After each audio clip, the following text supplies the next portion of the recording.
Bien, hablábamos recién de la propuesta de Sebastián Sichel de retirar el 100% de los fondos siempre y cuando el cuarto retiro se aprobara. Pero la verdad que Sebastián Sichel está haciendo noticia por varias razones y una de ellas también tiene que ver por una entrevista que publicó el diario The Clinic. Y en esa entrevista se difunde una conversación que sostiene este medio, un periodista, con Saúl Iglesias.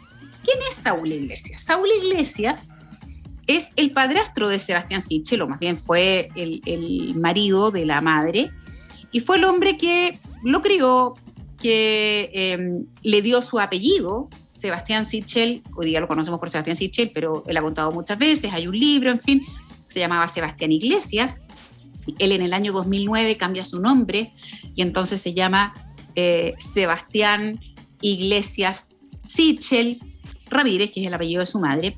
Pero lo importante es que en esta entrevista este padrastro matiza, trata de aclarar o de dar contrapuntos respecto de una serie de momentos que relata el candidato como parte de la vida de él, desde la infancia, cuando eres niño. Habla que muchas veces él ha dicho que vivió en una casa que estaba tomada, que comían básicamente arroz, papas y fideos, porque en su casa no había más recursos para comer mejor. Dice que su madre y su pareja, que es este caballero, Saúl Iglesias, eran hippies, que su madre fue víctima de violencia intrafamiliar muy compleja, que incluso la llevó a un hospital, que le quebró una pierna, siendo agredida por este caballero, Saúl Iglesias, y en fin, bueno, estoy dando un poco de contexto, porque no porque quiera dar la lata, sino que sencillamente porque son cosas tan íntimas de alguien, de la vida, sean ciertas o menos ciertas, pero son cosas muy profundas, que uno se pregunta, a ver, ¿dónde llega la privacidad? ¿Cuán necesario es conocer de estas historias cuando hay un personaje que lo que está buscando es un cargo de responsabilidad pública, más como tiene que ser el presidente de la República? Y esa reflexión nos ha llevado a invitar a una conversación que queremos sostener ahora a la doctora en Ciencias de la Información y además es profesora de la Cátedra de Ética Periodística y se llama Francisca Green, a quien ya la tengo conectada y le invito a que habilite su micrófono para hablar de este tema. Ella trabaja en la Universidad de los Andes. Muchas gracias, Francisca, por aceptar esta invitación. ¿Cómo estás? Gracias, Vera, a ustedes por invitarme. Estoy muy bien. Gracias. Qué bueno, me alegro mucho. Francisca, sí, así te presentábamos. Francisca, partamos por algo súper general. ¿Cuál es el rol o cuál es el papel que juegan o desarrollan los medios de comunicación en aquello que tiene referencia con la vida privada de las personas? Sean candidatos presidenciales, sean políticos, sean autoridades de un país, o sea, sencillamente alguien que es entrevistado, tiene que dar un testimonio. ¿Qué rol juegan los medios en eso? Claro, si tú quieres que, así como que yo dé lo que se entiende por transmisión de la vida o por dar a conocer la vida privada de un personaje público. Esto, bueno, siempre en ética periodística nosotros hablamos de casos. Difícilmente se puede hablar de una norma general porque siempre los casos son únicos. Pero cuando esa información de esa persona amerita, ¿sí? Amerita que la conozca el público para tomar una decisión más informada, eso se puede dar a conocer, digamos. Uh-huh. Siempre entendiendo que hay que evaluar si esto ocurre en un lugar público, si fue dicho a un público, si fueron declaraciones, cómo fueron dichas, en qué circunstancias, etcétera. Hay que evaluar un montón de cosas para decir esto estuvo éticamente bien o mal. Uh-huh. Y cuando hay una persona que está postulando, más allá de los casos, que tú tienes toda la razón, uno no podría generalizar, porque cada historia, cada persona tiene un contexto distinto, condiciones distintas, aspiraciones distintas, y desde esa perspectiva ahí das en el punto clave. Pero cuando hablamos de una persona que aspira a un cargo público, sea presidente, diputado, senador, ¿hay algún límite a la vida privada? Porque uno, por ejemplo, válidamente, como ocurre en Estados Unidos, y siempre lo ponemos como ejemplo respecto del caso chileno, oye, el candidato a presidente tiene que juntar incluso con sus antecedentes también una declaración del estado de salud, porque finalmente si yo, por ejemplo, quiero ser presidente y tengo una condición basal de una enfermedad que a lo mejor no me permita cumplir esa responsabilidad con la energía y la fuerza que se requiere, bueno, los ciudadanos tienen derecho a saber cuál es mi condición, ¿verdad? Y la contravereda de eso es, oye, pero si es su vida privada, que tiene que andar contando la enfermedad que tiene. Entonces, la pregunta en concreto, ¿dónde está el límite entre la vida pública y privada de una persona que aspira a un cargo?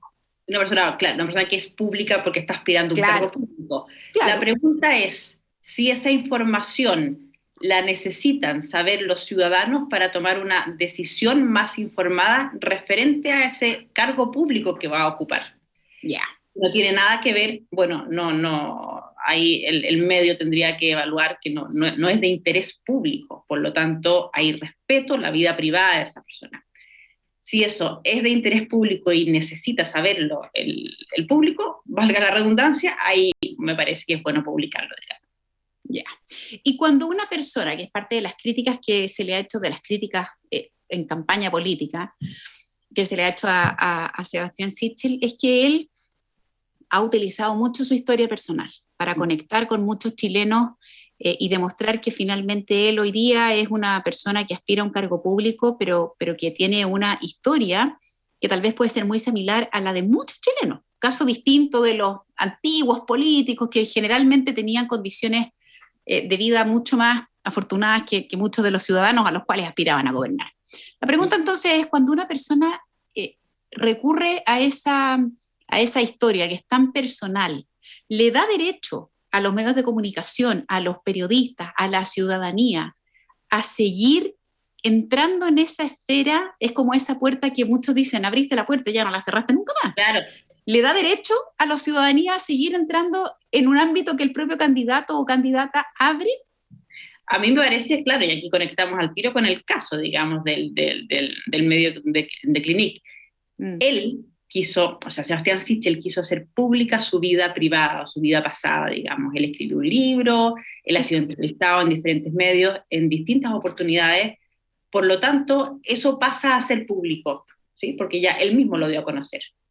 Entonces, a mí me parece que el medio, en este caso el que está en entredicho, que es de Clinique, tiene derecho, ¿sí?, a reportear, a preguntar, a entrevistar a Saúl Iglesias, lo que quiera, y Saúl Iglesias también tiene derecho a manifestarse. Ahora, distinto es, me parece a mí, que el medio, sí, el medio que sea, digamos, sea de Clinique o el que fuera, o sea, reportee bien, profundice, investigue, vaya a consultar otras fuentes, que eso es parte del buen hacer periodístico, de los estándares que manejamos los periodistas para hacer mejor periodismo, como tú bien sabes. Entonces, lo lógico, me parece a mí, es que se consulten otras fuentes, que se investigue un poco más, que vaya más al fondo del asunto. Y el problema está en hacer la pregunta, porque esa también es otra de las cosas que también en la ciudadanía uno dice, oye, pero ¿cómo le preguntó eso? ¿Qué es lo que realmente incomoda o qué es lo que realmente inoportuno? ¿Una pregunta que tal vez es demasiado privada, demasiado intrusa? ¿O lo que pueda responder esa persona? Por ahí alguien decía, no hay preguntas incómodas. En realidad es resorte del propio entrevistado el que pone los límites para saber si responde o no ante consultas que pueden sonar un poco inapropiadas e intrusas, como digo yo. ¿Qué impresión tienes tú? Claro, a mí me parece también que el dueño de la información es el entrevistado. Por lo tanto, uno puede decir, sabes que no te voy a contestar esto. Sobre todo teniendo en cuenta que cuando estamos en un contexto electoral como en el que estamos, los periodistas lo que deberíamos hacer es investigar sobre temas que permitan a los ciudadanos tomar mejores decisiones. O sea, a ver, ¿qué piensa este candidato sobre este tema? ¿Cuál es el plan de gobierno? ¿Qué es lo que propone en este aspecto, en salud, educación, etcétera?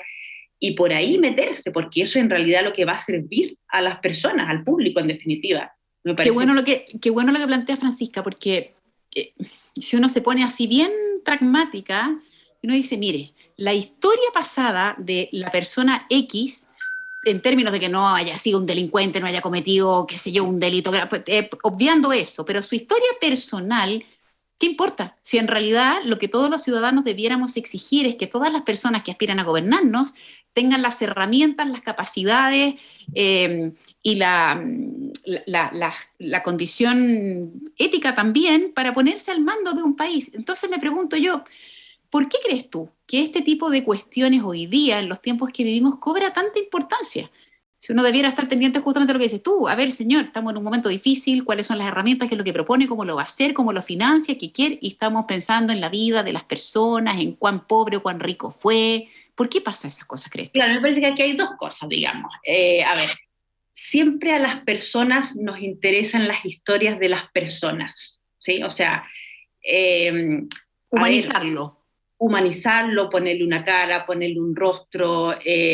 Por ejemplo, si tú vas a reportear sobre un terremoto o sobre la pandemia o sobre lo que fuera, tú vas y buscas un caso concreto, porque eso me lo acerca. Vas y ves la Claro. señora que está fuera del hospital o San José y le preguntas cómo está el marido que está entubado, ya.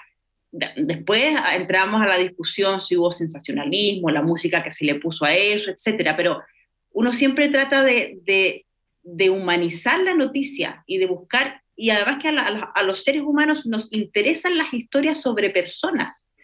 Por lo tanto, en ese sentido es lógico, ¿sí? Con un sano afán de saber, de interesarse, que uno se interese y lea o escuche noticias sobre personas. Mm. Distinto es que nos quedemos los periodistas en eso, digamos, en eso que es muy, muy básico y muy precario quizá, y no vayamos a algo más interesante, o decir, a ver, vamos, ya, salgamos un rato del tema del señor Saúl Iglesias y vámonos a ver la postura de tal candidato, de Sichel en concreto, que es el que estamos hablando ahora, respecto de educación o de la reforma prohibicional o cuestiones económicas, etcétera, va a ser posible lo que propone, qué dice de este tema en concreto, y eso es a lo que ojalá apunten los medios a ir un poco más allá para siempre pensando en el bien común, en su público, que tiene que estar, ojalá, mejor informado para tomar la mejor decisión posible en el momento de votar.